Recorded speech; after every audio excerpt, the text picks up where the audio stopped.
സുഹൃത്തുക്കളെ നമസ്കാരം. ഇന്നാണ് മോഹൻലാലിൻ്റെ ദിലീപിൻ്റെയും പടമായിട്ടുള്ള ബബ്ബ തിയേറ്ററിൽ റിലീസായിട്ടുള്ളത്. ഇതിൽ ദിലീപിനാണോ മോഹൻലാലിനാണോ കൂടുതൽ റോൾ എന്ന് വെച്ച് കഴിഞ്ഞാൽ രണ്ടാൾക്കും 50-50 ആണ്. ദിലീപിന് തന്നെയാണ് കൂടുതൽ റോള്. ഫസ്റ്റ് ഹാഫിലൊന്നും മോഹൻലാലില്ല, സെക്കൻഡ് ഹാഫ് മുതലാണ് മോഹൻലാൽ വരുന്നത്.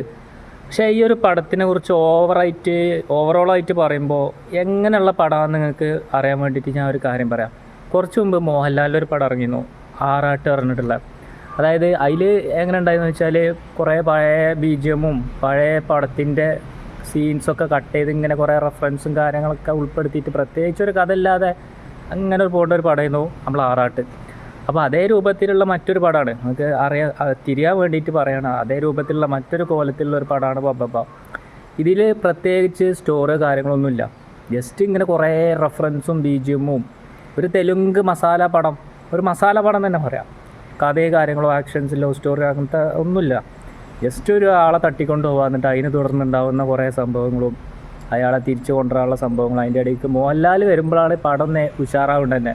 സെക്കൻഡ് ഹാഫിൽ ആ മോഹൻലാൽ വരുന്നു, ആ 5 ഡയലോഗും മോഹൻലാലിൻ്റെ സീൻസൊക്കെ ഒരു രക്ഷയില്ല. അപ്പോഴാണ് നമ്മൾ തിയേറ്ററിൽ നിന്ന് ഉഷാറാണ്. പക്ഷേ ഫസ്റ്റ് ഹാഫ് ഒരു എന്താ പറയുക, മൊത്തത്തിൽ നമ്മൾ പറയല്ല, എന്നാലും ജസ്റ്റ് നിങ്ങൾക്ക് മനസ്സിലാവുന്നുണ്ടാവും, ഒരു എബോ ആവറേജ് രൂപത്തിലുള്ള ഒരു പടമാണിത്.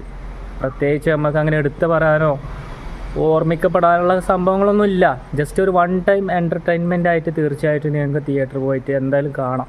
ഒരട്ടം എന്തായാലും നിങ്ങൾക്ക് തിയേറ്ററിൽ പോയിട്ട് അടിയും. കാരണം ഫോണിൽ കണ്ടാലൊന്നും ഇതൊരു മെച്ചം കിട്ടില്ല, തിയേറ്ററിൽ പോയിട്ട് തന്നെ കാണുന്ന വേണം. അപ്പോൾ അത്തരത്തിലുള്ള ഒരു സിനിമയാണ് ബബ്ബ.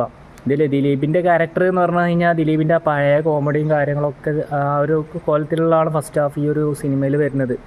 കുറേ കോമഡീസും ഒരു മുഖ്യമന്ത്രിനെ തട്ടിക്കൊണ്ടു വന്നിട്ട് അതിനെ തുടർന്നുണ്ടാകുന്ന കഥകളാണ് ഫസ്റ്റ് ഹാഫിൽ വരുന്നത്. പിന്നെ സെക്കൻഡ് ഹാഫിലാണ് മോഹൻലാലിൻ്റെ എൻട്രിയും. അതായത് BGMനെ കുറിച്ച് പറയുകയാണെങ്കിൽ നമുക്ക് അങ്ങനെ ഒരു ഓർമ്മിക്കപ്പെടാനുള്ള BGMഉം കാര്യങ്ങളൊന്നുമില്ല. സാധാരണ നോർമലായിട്ടുള്ള കുറേ റെഫറൻസ് ഉണ്ട്, ഇഷ്ടം പോലെ റെഫറൻസ് ഇങ്ങനെ വരുന്നുണ്ട്.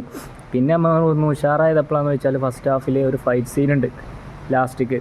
അതിൽ നമ്മളെ മണിച്ചേട്ടൻ്റെ പാട്ടുണ്ട്, വളക്കിലുക്കണ കുഞ്ഞോളെ നമുക്ക് പറഞ്ഞിട്ടുള്ള ആ ഒരു പാട്ട്. ആ പാട്ടൊക്കെ വരുമ്പോൾ അതിൻ്റെ അടിയിൽ കൂടെയുള്ള ഫൈറ്റൊക്കെ വരുമ്പോൾ ഉണ്ടല്ലോ ആ ഒരു രക്ഷയില്ല. പിന്നെ ഗ്രാഫിക്സൊക്കെ അടിപൊളിയായിട്ടുണ്ട് കേട്ടോ, ഗ്രാഫിക്സിനൊന്നും മോശം പറയാനൊന്നുമില്ല. അത്യാവശ്യം നല്ല രീതിയിൽ ഗ്രാഫിക്സും ഫൈറ്റും കാര്യങ്ങളൊക്കെ കൊടുത്തിട്ടുണ്ട്. പക്ഷേ എന്താ പറയുക, ലോജിക്കില്ല.